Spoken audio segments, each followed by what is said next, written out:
Mormon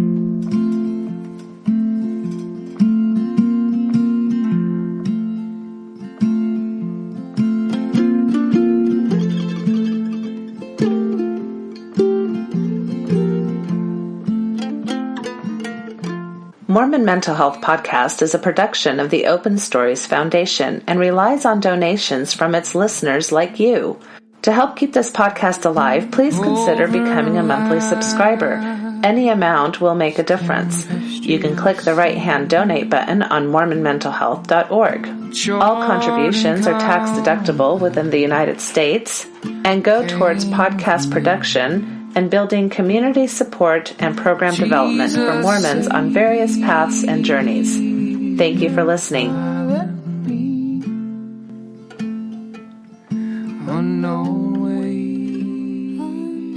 Hello, welcome to another episode of the Mormon Mental Health Podcast. My name is Jimmy Bridges. I'll be your host today. I want to introduce a new returning individual from the podcast, Michelle Washburn-Busk, who's going to be talking about gender and power and couples. I want to first, before we dive into that, give a shout out to our supporters, our listeners, and our donators.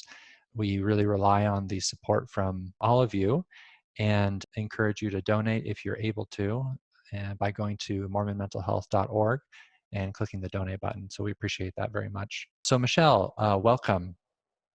Thanks for having me back. I'm excited to be here. Me too. So why don't you first start off by introducing yourself and kind of the main topic that we're going to be talking about today. Yeah, so I grew up in Utah. I was born and raised in the LDS Church. My master's degree. It was an interesting experience being exposed to a lot of people that were different than me. Were in the neighborhood that I grew up in. I think I could count on one hand the number of people that weren't in my home ward growing up. Just a pretty homogenous area. And so I was exposed to a lot of different people, a lot of different faiths. But I think most importantly for my development in graduate school, I was just given a lot of language for systems, what happens in the context of systems. And instead of seeing sexism, that word that I'd heard, and men versus women, understanding it in the context of the system of patriarchy, which, I mean, that's really embedded in a lot of Mormon language. We have patriarchs, we have patriarchal blessings, we have, the hierarchy of the priesthood and those types of things. So I was given a lot of language to understand systems in a really different way than how I previously did understand them. And with that new kind of understanding, I got particularly fascinated with the idea of power, gendered power in particular. A lot of this was inspired by some relationships of my own and also my parents' relationship, how some of their dynamics evolve on their script about who should do what, which stemmed a lot from gender. And so then I went on to get my PhD at Kansas State to delve into understanding a little bit more how to measure power, particularly the sneaky types of power that aren't really as visible, some of those more covert forms of abuse or power imbalances that show up. And I studied that specifically in the context of couples. That's my favorite demographic to work with in the clinical setting. I love working with couples. So yeah, and I came across the term benevolent sexism when I was in my PhD that really spurred a lot of passion for me to have a better understanding of the nuances of power when we talk about what that means. So you kind of got into this a little bit, but could you say a bit more about like why down this road and kind of how you, from your previous experiences, your identity, how you kind of started looking into this a lot deeper? Yeah, I would probably say one of the main motivators for looking at this was increasingly became obvious throughout graduate school for me how little faith I had in my own decision making or my own judgment, even just the decision whether to go on and get a higher degree or not, the decision to leave my home, a lot of things that I think are at a baseline really difficult anyway. And I just continuously came up against this frustrating feeling that I was getting in my own way, my own self-doubt and the lack of belief that I had in myself really getting in the way of me moving forward, making decisions for myself. And what that really looked like was just a lot of deferring to people in positions of authority, which, I mean, growing up in the church usually looked like men. It usually looked like deferring to a priesthood leader, deferring to my husband, a decision that I wasn't really sure about. And as I kind of got thrown into the deep end, particularly in my PhD studies, where there's a lot of independent decision making that has to happen, I felt like I was drowning. I really didn't feel like I knew how to make important decisions based on my own gut judgment, like based on what I thought would be best for myself, or what I had kind of thought through for myself. And admitting that to myself was really startling, because I had these women around me that I really admired and believed in, and it takes courage to rely on your own judgment. And I didn't feel like I had as much faith in myself as I wanted to. And as I kind of mapped the influence of that, a lot of it, for me anyway, and I don't think this is everybody's experience in the LDS church, but for me, I could definitely trace it back to almost every single important decision that I had made in my life, I had consulted with a priesthood leader about, that I had kind of checked in with a priesthood leader to see if they thought that what I was doing was correct. Feeling like I hadn't made many decisions in my own life based on what I thought was best, but it was always with the stamp of approval from a priesthood leader or an authority figure in my life. And that I do think it's really valuable to have people in our life that we can turn to for advice. But what it had begun to foster in me as I kind of map my identity development, it really fostered a sense of learned helplessness, that I didn't really know how to make a lot of decisions without someone telling me that what I was doing was okay. And it was particularly a male, a priesthood leader. I was really reliant on that, to the extent that I would get paralyzed in self-doubt. And it wasn't that I didn't know how to think through a decision. It was that I didn't know how to follow through with one, because I was so used to kind of relying on that stamp of approval from an authority figure to tell me what I was doing was okay or not. And so I think that fed into a real interest in this, the word empowerment, when I came across this in a lot of my marriage and family therapy courses, that a core change mechanism in working with clients is empowering them to make change in their own lives, empowering them to utilize the resources that they have at their disposal, to feel like they have more agency. And so it kind of became more and more clear to me that some of the structures that were in place in my own life had maybe incompetency. Oh, go ahead. Had fostered a sense of like distrust in my own judgment, or had kind of made me believe that I was incapable of making important decisions for myself. And I don't think that's really what the church leaders in my life had intended on doing. I don't think that's what my parents had intended on doing at all. But sometimes intentions look far different than the impact that they have. And so as I started looking at the influence of these powerful people in life, it became really clear to me that the issue was power. It was that I had relied a lot on these fixtures of power in my life, and I had inadvertently kind of surrendered some of my own internal empowerment to authority figures, and I hadn't really fostered the ability in myself to trust myself, which is disempowering. It became really clear when I was forced to have to make a lot of decisions for myself, by myself, in my PhD program. There was a definite refiner's fire for me to go through that and have to look the disempowerment in the face and figure out what I could do to really get back on my feet and feel like I could trust my own judgment. Yeah.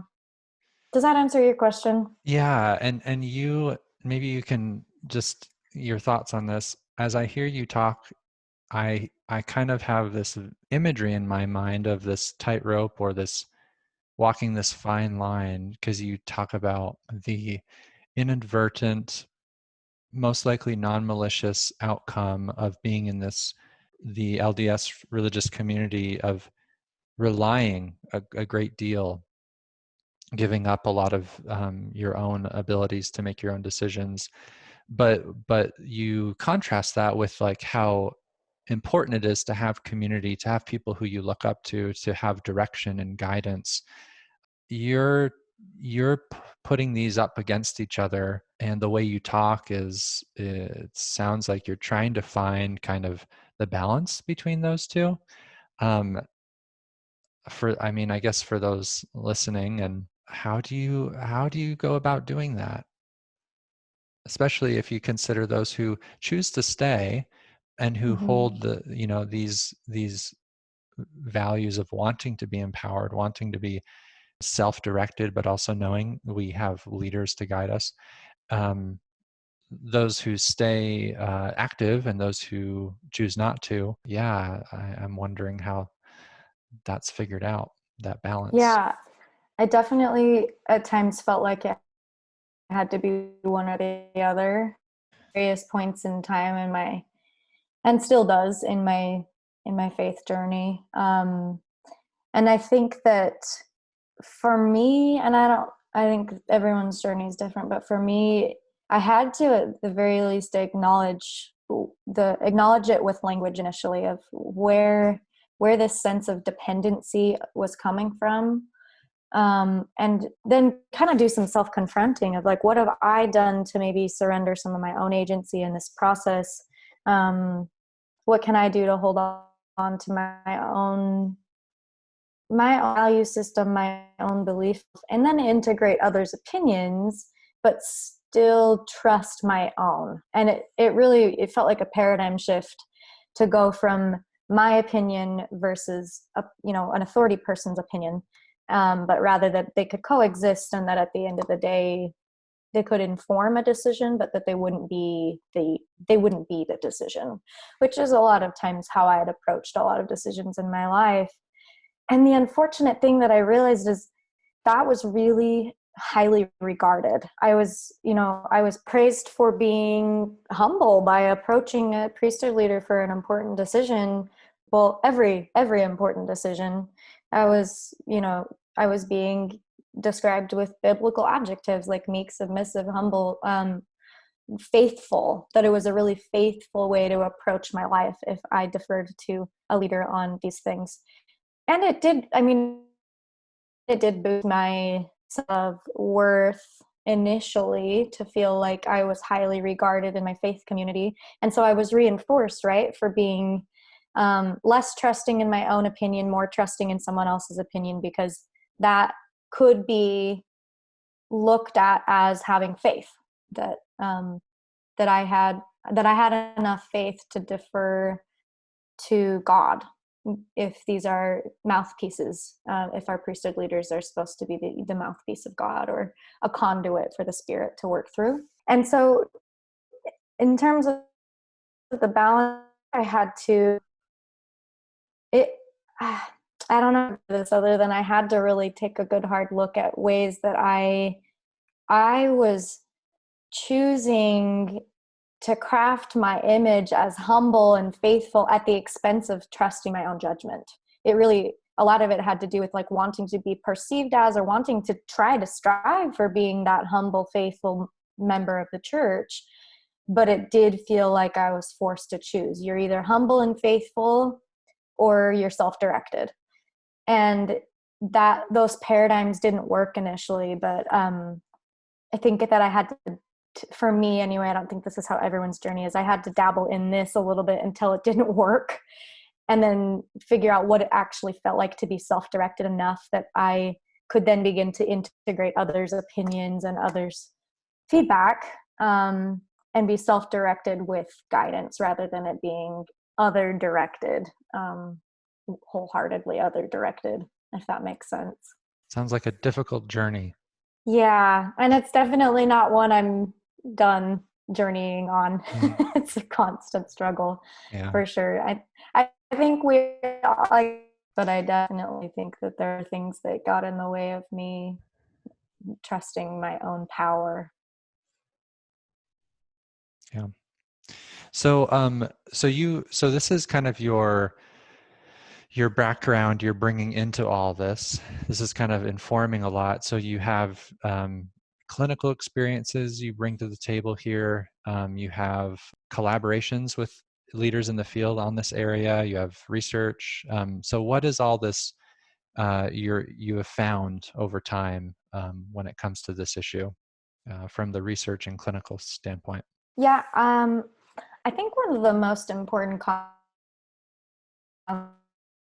Can you repeat that from the beginning? all of these experiences.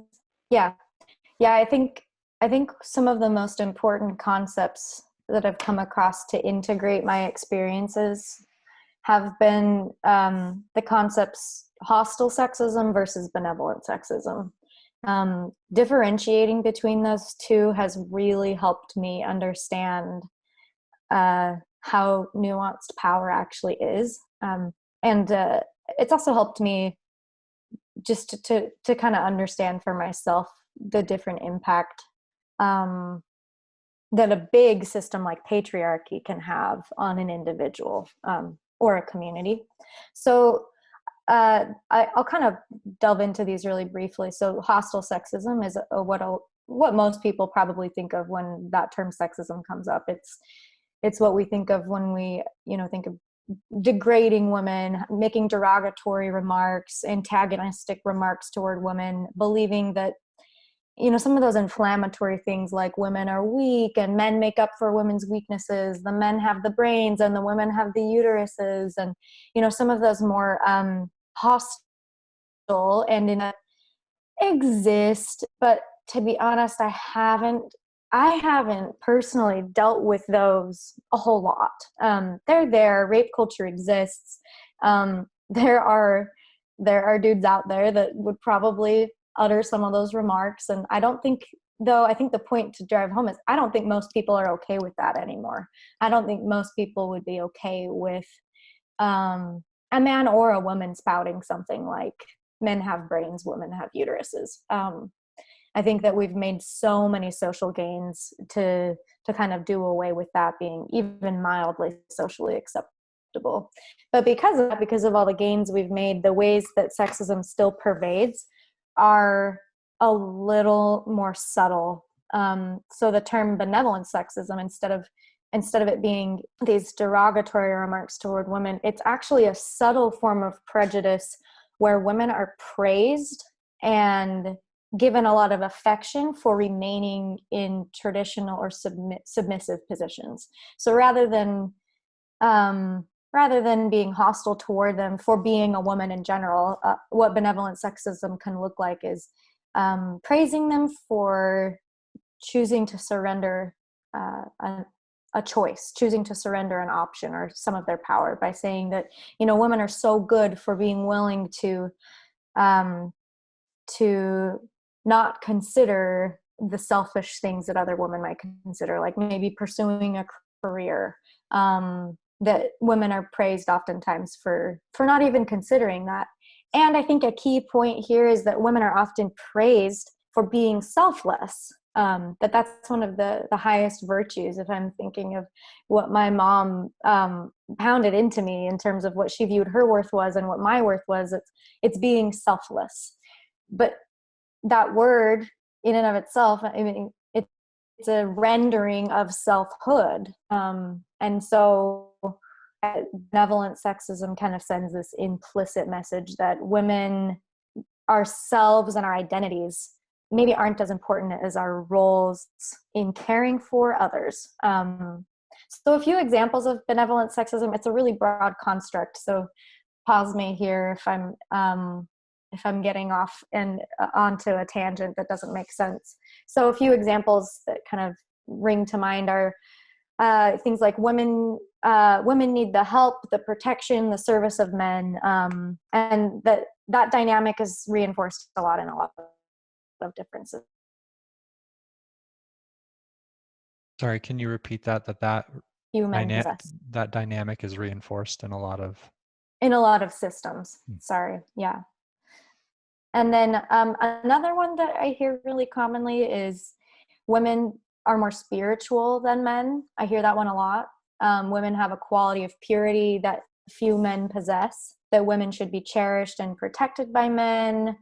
You know, I also hear a lot that if women are deemed the spiritual ones, then it can be really easy for a man to be deemed the less spiritual, or if the woman is deemed the more pure, the more chaste, the more spiritual one, then it can be left up to her to seem like she's also in charge of managing the male's sexuality or managing the male's chastity or purity. And some of that management can happen through emphasis placed on told that they aren't as spiritual, then that's some learned helplessness being driven home to them too, for men to be told that they're starting out limping spiritually compared to women.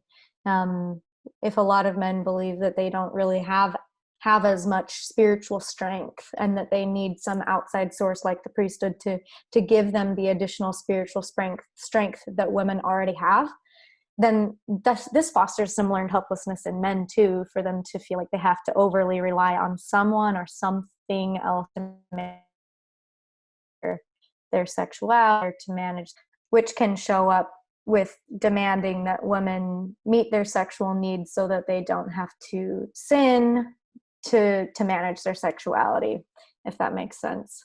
I see that show up a lot in a couple's context, where women feel like they're obliged, that it's their obligation as a woman to meet their male partner's sexual needs, because he is deemed as the more sexual one and she's the more pure one, which then that means that the intimate relationship centers around the male's needs, not the female needs. That's a whole other tangent that I could talk about for hours. How this looks in the sexual domain, this idea of women being the pure ones, that doesn't usually end up in being like a mutually pleasurable experience for partners, if it feels like women are supposed to be chaste and pure, and we're praised for being chaste and pure, but we're also supposed to somehow fulfill our husband's sex needs and fulfill well, so that they're not tempted to fulfill them somewhere else. You said, and somehow fulfill our husband's sexual needs, and that both of that is supposed to happen at the same time. Yeah, a bit of a catch-22 to be the chaste and the spiritual and the pure ones, but also be somehow the sexual prowess that can manage mine and my husband's sexuality simultaneously. So that, I would say that that dive into with benevolent sexism is, I see this show up a lot in couples where men, in heterosexual couples, where men will say in therapy so often, she's the emotionally intelligent one, where women are praised for their emotions, praised for being tender, for being meek, kind, and that, you know, in the same breath, she's the emotionally intelligent one, and our relationship would probably die without her. I've heard that in some string of that, some spin-off of that, from a lot of men who at the outset, they praise their female partners for their emotionality. But then when it comes to high conflict situations, when emotions show up, then it turns on a dime, and suddenly a woman's emotions are a liability. And she's not emotionally intelligent, she's emotionally unhinged. It can transition pretty quickly from the benevolent sexism of praising her into a derogatory remark about her as a woman being too emotional, being unhinged or erratic or crazy, aren't working to the advantage of the male partner, particularly in conflict, then they're not going to be praised anymore. They're going to be degraded, which is such a confusing position for probably both the male and the female to be in. If the female's used to being praised as the emotionally intelligent one, she's used to taking on the emotional labor. She's used to bringing up the hard topics, and she's praised for doing so. until things get rough. And then when things get rough, of being the kind of driving a wedge between the couple for continuously driving this conflict, when if she hadn't brought it up, maybe they wouldn't be in conflict. That's something that I hear a lot from couples.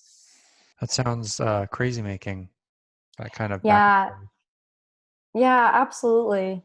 And not just crazy making for the women. A real unfortunate side effect I see for men with the benevolent sexism is when men internalize the belief that they are not emotional creatures, where men will often internalize this belief that if they're emotional, then they're weak.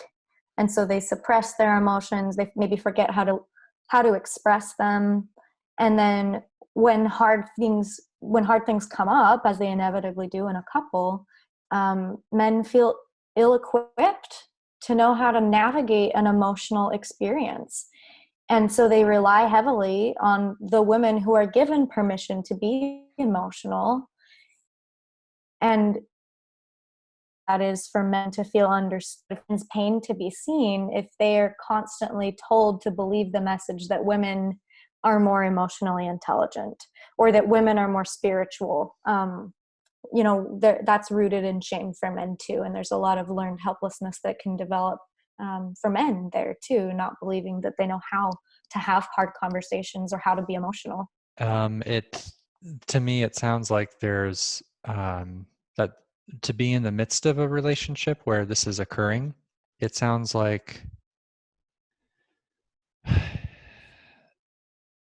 I mean, I'm thinking of my own couples that I've seen where this comes out, and what it seems like the feedback I get, and I wonder if this is the same for you, that these things are so subtle, these things are so implicit or covert, that it's hard to even know what to do about any of this, or where to start, or how to become more aware of this. If you could speak more towards how do you even get someone in tune to something like this, and working towards, reducing these kind of things in the couple relationship? Yeah, that's a great question. I think it is really subtle. And so if I jump too fast into discussing this in the context of hostile sexism, I can lose couples really quick. Sure. I don't think men or women are going to be super receptive to me saying, "Hey, you're hostile sexist." That's going to result in a lot of defensiveness. Really? So oddly enough, yeah. Huh. Funny. So and breaking down with couples what the unintended consequences are, and a lot of that looks like unpacking where influence exists. So I really like the definition of power from the dyadic social power influence model. So the dyadic power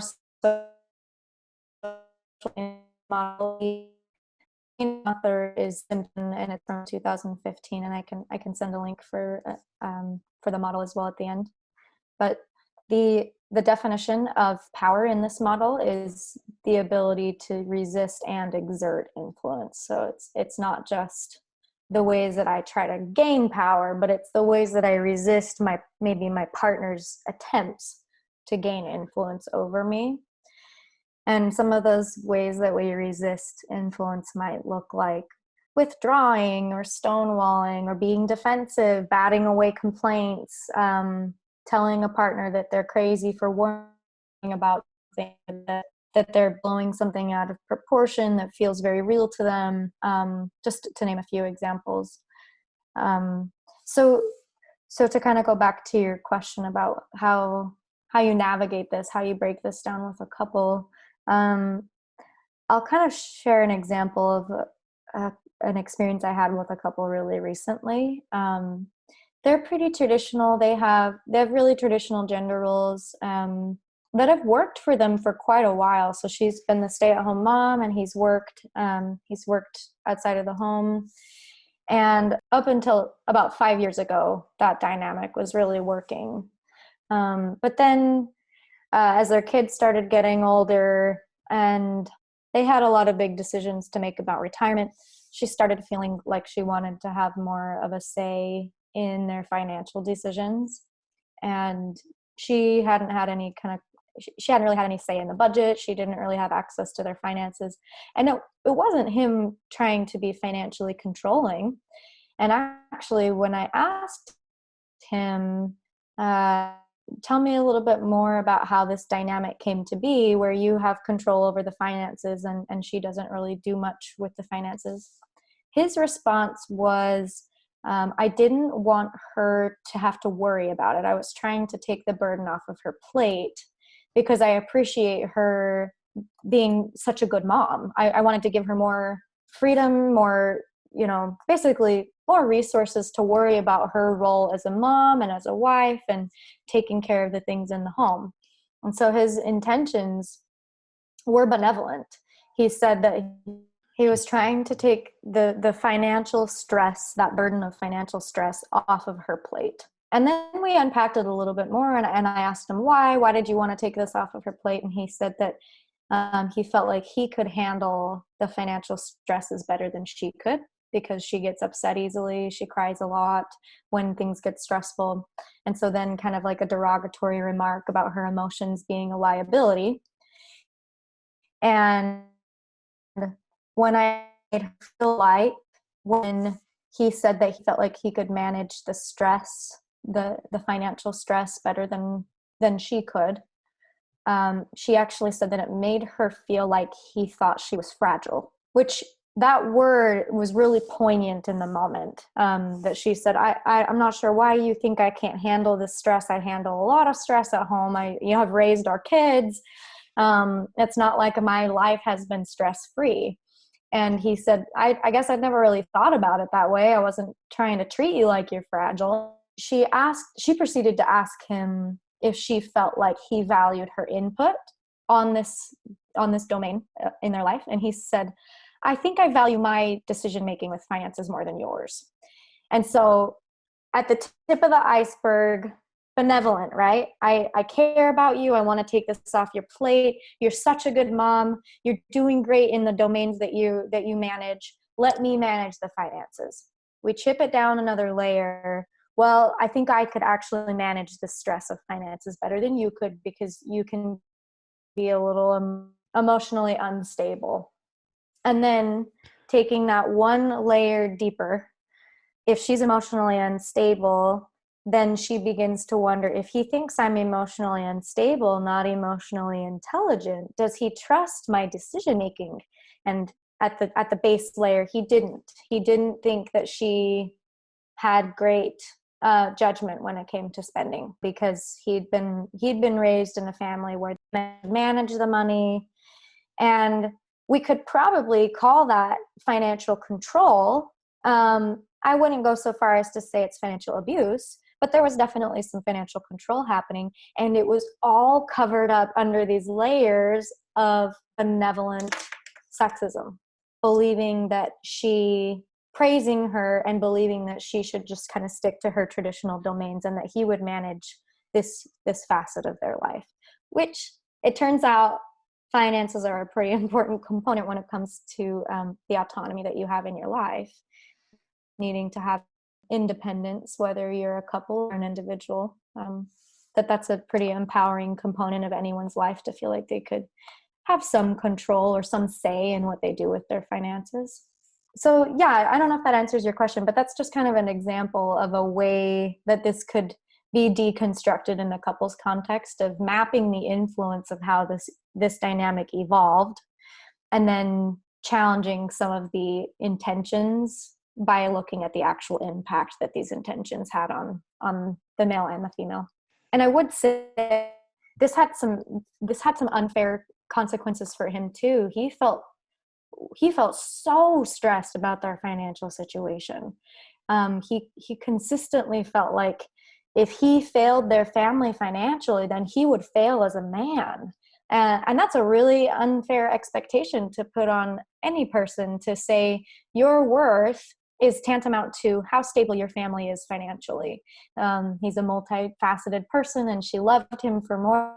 He felt like his worth was only wrapped up in what he could do to provide for his family financially, which meant that there was a lot of shame when they weren't doing very well. And he had to find some way to carry that alone because he didn't feel like he could share that burden with her.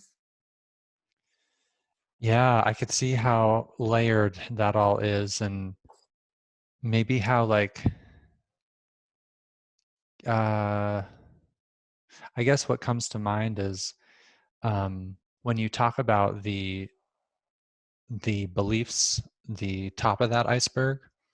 I think on face value, it makes sense that we see beliefs like that, like you had mentioned before. She's the nurturing one. She's the more emotionally attuned one. That we see those beliefs and we don't really consider them very threatening or harmful, or that they're going to have any damage.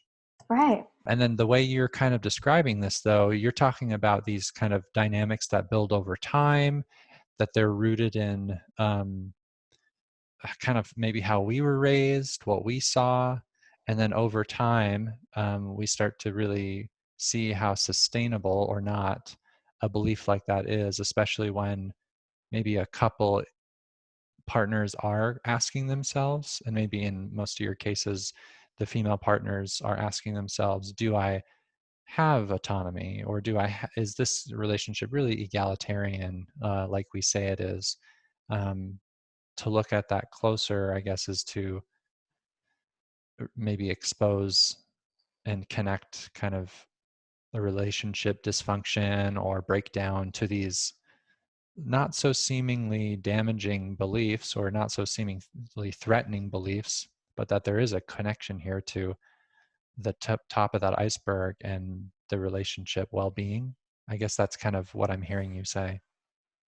Yeah, absolutely. And a connection with these dynamics to the relationship's well-being as well as the individual's well-being, Mm. because if we're stuck in the scripts of what it means to be a good man or a good woman, sometimes those scripts, those gendered scripts, can be really limiting. If my worth as a woman is tied exclusively to one or two roles. If I am praised only for being a good mom and a good wife and really spiritual, then if I trip up in some of those areas, if I'm not performing well in one or two of those areas, then it can be really easy for my self-worth to take a nose dive, because I haven't really invested a whole lot of my time and energy into my self-concept in other domains of my life. And same with men, if they feel like their worth as a man is contingent upon how financially stable their household is or how protected their family feels like they are. I mean, the economy took a dive in 2008 and so many families went bankrupt and lost their houses. And if a man's worth is contingent upon providing for his family, then all these external sources, all these external variables that can really screw up your financial stability, placed squarely at the feet of the man and the family, for him to feel like, oh, I'm no longer worthwhile because my family went bankrupt, or I'm no longer worthwhile because I'm not providing what I had intended on providing financially. So it's a really dangerous concoction there too, if we feel like we have to be stuck in these confined roles, and our self-worth is contingent upon how well we're performing in these really specific roles for us as men or women, because we are multidimensional people, and that men are emotionally capable, but that when we praise women for being the emotionally intelligent ones, then men defer to women for that domain. And when women are told that males have a higher access to spiritual conduit through the priesthood when it comes to like spiritual matters in Mormonism in particular, then it can be really easy for her decision making a bit be contingent on man, to believe that if I really want the best decision, the decision that's most informed by God, this has to go through a man. And that's probably a really overly simplistic way of putting that, but at its core, there's some indirect decision making that happens. And it sounds like, though, from the way you're talking, there's it's missing the mark to see benevolent sexism as, or any kind of sexism, as this system that only impacts women and their ability to develop as they should, that this impacts everybody. Yeah, it impacts women, it impacts men. It impacts our identities, what we feel like we have access to pursue. And that's not to say, in order to break free from these gendered scripts, that every woman needs to leave the household and that every man needs to be a stay-at-home dad to bunk these trends. It's not about that at all. It's about having a choice in which roles we perform. And that benevolent sexism is something that both women and men internalize and endorse. And so that paradigm about what a man does well and what a woman does well, and being divided by gender lines, can really limit the choices that we feel like we actually have access to pursuing. If I've only been spiritual, chaste, and pure, and a good nurturing soul, I might not feel super motivated to pursue like intellectual pursuits. I'd be far more motivated to pursue caretaking and having children and raising a family, even though women can do both, and so can men. If men aren't praised often for being emotional or nurturing, then a lot of men feel like they're incapable of being good dads and feel like, no, I probably can't serve my children as well as my wife can, and I might as well most of my workplace. And what a loss for dads and their kids if dads internalize that belief that we should praise women for being nurturing and emotionally intelligent, but not men. And that's rooted in sexism, where we praise women for that, but not men. Yeah, a lot to think about for sure. Would you summarize kind of in a way how couples, how individuals or couples, and then maybe on a societal level, what are these first steps we have to think about, maybe just on a practical level, for individuals or couples to like consider if this is something that we need to be concerned about in our own relationships? Yeah, that's great. That's a great question. I think a good question for everyone to ask themselves is, what choices do I feel like I've never really had access to? What choices in my life do I really feel like I never had the opportunity to consider? So an example of this might be, for my husband and I, the choice of me getting a PhD and him not getting a PhD. That I can't tell you how many times people have laughed when they find out that I have a PhD and he does not, or that I plan on working and he'd rather be, a close to full-time dad. That seemed like a novelty. That seemed really whole choice. First considered it. It was something that really wasn't depicted as the right way to do family. And for me, I felt like I was veering so much from the right path by going on for a higher degree, because I was praised so much, and I saw women praised so much for being nurturing and caretaking mothers, and combating that constant script of what I should be doing with my life as a woman. And even broader, I would say choices, like examining what choices you do or don't feel like you've had access to make. You end up making choice. It's about having the option. It's about having the opportunity to make the choice in the first place, rather than feeling confined by a script. And the other thing that I would like I would encourage couples to consider is, where do you feel like you do have influence and where do you feel like you don't? There might be certain domains of your relationship where the two of you have influence pretty equally, maybe in terms of what you do as a parent, or where you spend your time. But there are a lot of domains that matter for couples beyond these few. And so to consider not just cognitively, but to consider out loud with your partner where you feel like you do and don't have influence. And it might be that there are some domains that you don't want to have as much influence on.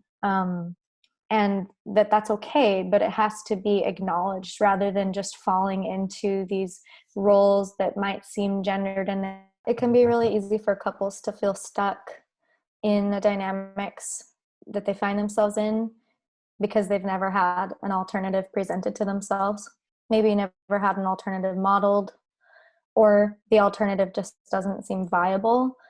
And one of the first steps in redistributing power is naming injustice, being able to bring up these different domains in a relationship where power matters, and to have an explicit conversation about where you do feel like your influence is had and heard.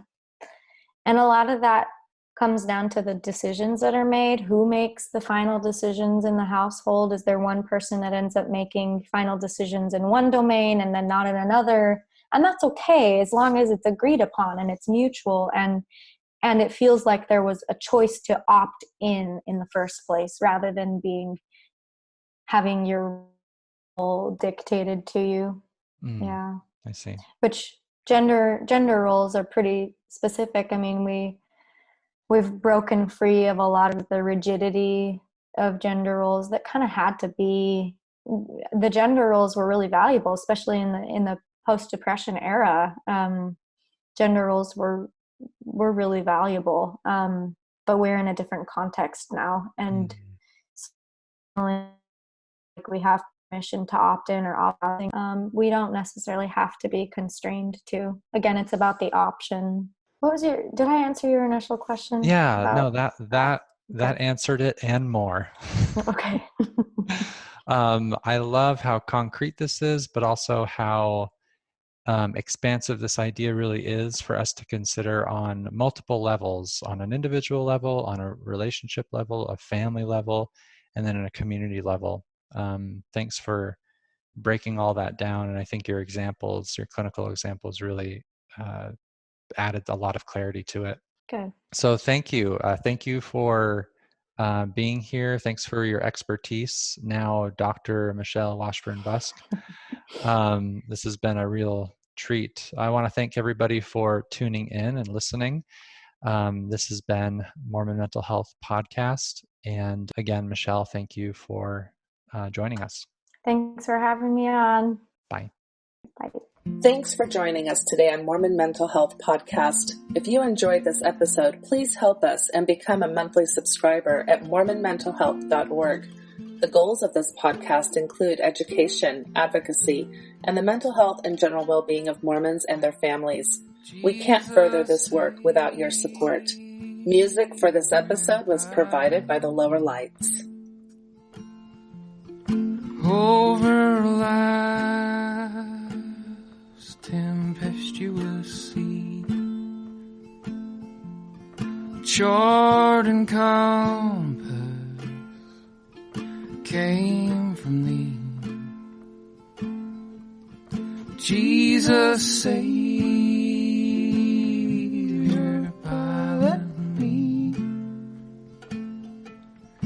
unknown ways before me roll, hiding rock and treacherous show, chart and compass came from thee. Jesus, Savior, pilot me.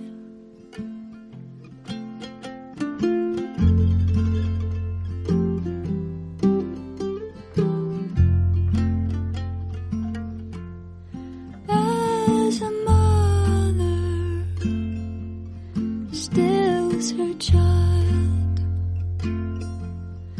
thou canst hush the ocean wild, wondrous sovereign of the sea. Jesus, Savior, pilot me. Boisterous wave, Boisterous wave, obey thy will. obey thy will. When thou sayest sayest, to them, Be still. wondrous sovereign of the sea. Jesus, Savior, pilot me.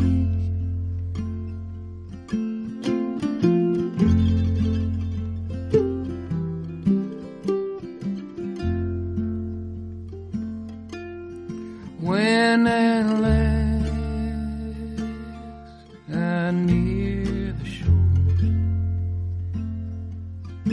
and the fearful breakers roar, may I hear thee say to me,